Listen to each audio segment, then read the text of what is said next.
Welcome back to my channel. இன்றைக்கி இந்த வீடியோவில் பார்த்தீங்கன்னா கல்யாண வீட்டில் செய்யக்கூடிய ரொம்ப சாஃப்டான கேசரி தாங்க எப்படி செய்யுதுன்னு பார்க்க போகிறோம்.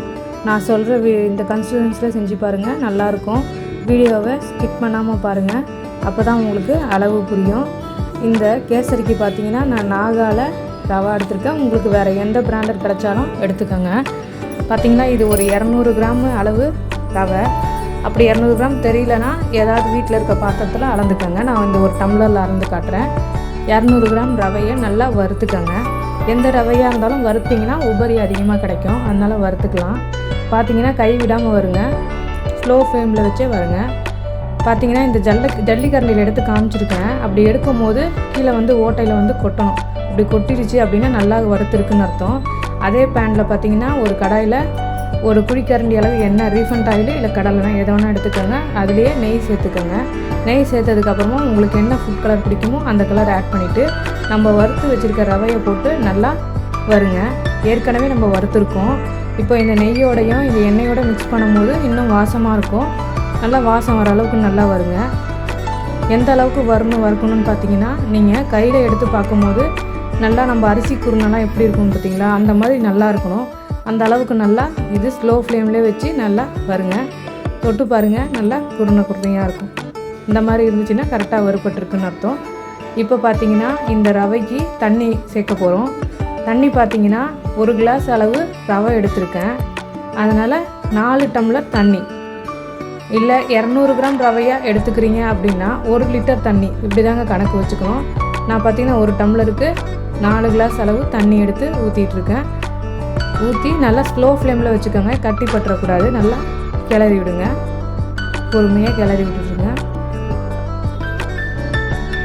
இதெல்லாம் ஸ்லோ ஃப்ளேமில் வச்சிங்கன்னா நல்லாயிருக்கும், டேஸ்ட்டாகவும் இருக்கும். நல்லா கொதிக்கட்டும். கொதிச்சதுக்கப்புறம் பார்த்திங்கன்னா ஒரு 2 ஏலக்காவை ஒன்றும் பாதியமாக பார்த்திங்க சேர்த்துக்கோங்க. ஏலக்காய் ஃப்ளேவர் பிடிக்கும் அப்படின்னாலும் பரவாயில்ல, வாசனைக்காகவாது கண்டிப்பாக சேர்த்துக்கோங்க. சேர்த்து நல்லா கிளறி விடுங்க. எப்போவுமே நம்ம ஸ்வீட் செய்யும் போது ஒரு பிஞ்ச் அளவு நம்ம சால்ட்டு சேர்த்துக்கிட்டோம் அப்படின்னு சொன்னால் அந்த ஸ்வீட்டை கொஞ்சம் எடுத்து கொடுக்கும். அதனால் கொஞ்சமாக ஒரு பிஞ்ச் அளவு கொஞ்சம் தூள் உப்பு சேர்த்துருக்கேன். சேர்த்து நல்லா கட்டிப்படாமல் கிளறி விடுங்க. இப்போ பாருங்கள், நம்ம ஊற்றின தண்ணியெல்லாம் அந்த ரவை குடிச்சிட்டு கொஞ்சம் மேலே எழும்பி வருது பாருங்கள். இந்த மாதிரி வரணும். நல்லா நீங்கள் கிண்டி விட்டுட்டே இருங்க, அடி பிடிக்காமல் பார்த்துக்கோங்க. ஸ்லோ ஃப்ளேமில் வச்சுக்கோங்க, நல்லா கிண்டுங்க. இதில் இந்த ரவையை பார்த்திங்கன்னா வறுக்கும் போது நிறம் மாறுற அளவுக்கு ரொம்ப வறுக்க வேண்டாம், ஓரளவு வறுத்தா போதும். இப்போ பார்த்திங்கன்னா ரவைக்கு ஜீனி சேர்க்குறோம். 1.25 அளவு ஜீனி சேர்த்துருக்கேன். நீங்கள் 1.5 கப் அளவு சேர்த்திங்க அப்படின்னா ரொம்ப இனிப்பாக இருக்கும், அது திகட்டும். 1.25 அளவு சரியாக இருக்கும். எந்த பாத்திரத்தில் அளக்குறீங்களோ அதில் 1.25 அப்படி கணக்கு வச்சு போட்டுக்கோங்க ஜீனியை. ஜீனி போட்டு நல்லா கிளறி விடுங்க. ஜீனி போட்டதுக்கப்புறமா ரவை வேகாது, அதனால் முன்னாடி நம்ம தண்ணி ஊற்றுறப்பவே நல்லா சிம்மில் வச்சு ரவை நல்லா வெந்த பிறகு ஜீனி போட்டுக்கோங்க.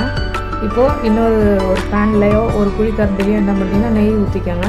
நெய் ஊற்றி முந்திரி பருப்பு, உங்களுக்கு திராட்சை பிடிக்குன்னா திராட்சை போட்டுக்கோங்க. எனக்கு பிடிக்காது, அதனால் நான் போடலை.